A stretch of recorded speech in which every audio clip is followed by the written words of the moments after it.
संपत्ति सबके पास होती है, चिड़िया के पास भी संपत्ति होती है। जब तक चिड़िया के बच्चे बड़े नहीं होते, चिड़िया अपने घर में किसी को प्रवेश नहीं होने देती, चाहे सांप क्यों ना हो। छोटी सी चिड़िया सबसे लड़ लेती है और उस समय उस संपत्ति को वो अपना मानती है, और जब उसके बच्चे लायक होकर उड़ जाते हैं तो चिड़िया भी छोड़ के चली जाती है, जिसको लेना ले जाओ घोंसले को। ऐसा तुम्हें भी करना चाहिए।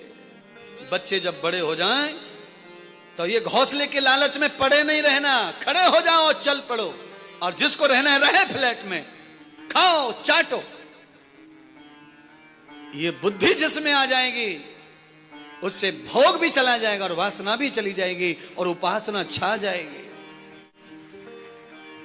हम थोड़ा बहुत भजन इसीलिए कर पाते हैं इतने प्रपंच में रह के, क्योंकि हम हर समय रेडी रहते हैं छोड़ने के लिए, कुछ भी छोड़ सकते हैं। कितनी भी प्यारी वस्तु, कितना भी प्यारा व्यक्ति कभी भी छोड़ सकते हैं। इसीलिए मंजिल आगे जाएगी।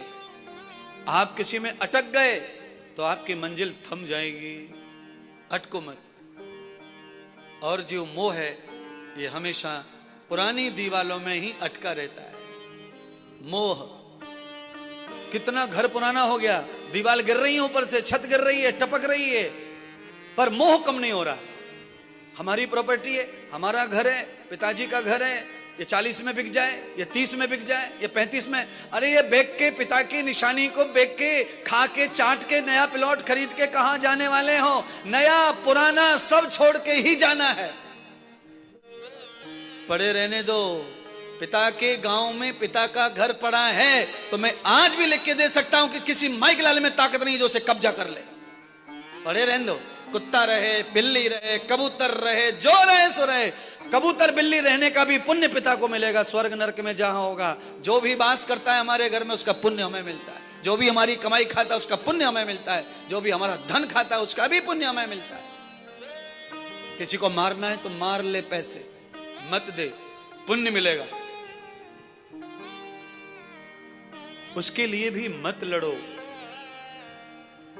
मैं तो कभी नहीं लड़ता, सोचता भी नहीं। दिया है मैंने, वापस आ जाए तो ठीक, नहीं आए तो पुण्य। याद भी नहीं करते किसको दिया, कितना दिया, कहां दिया, कितनी मदद की। आपत्ति में खड़े होना ये अपनी मानवता है।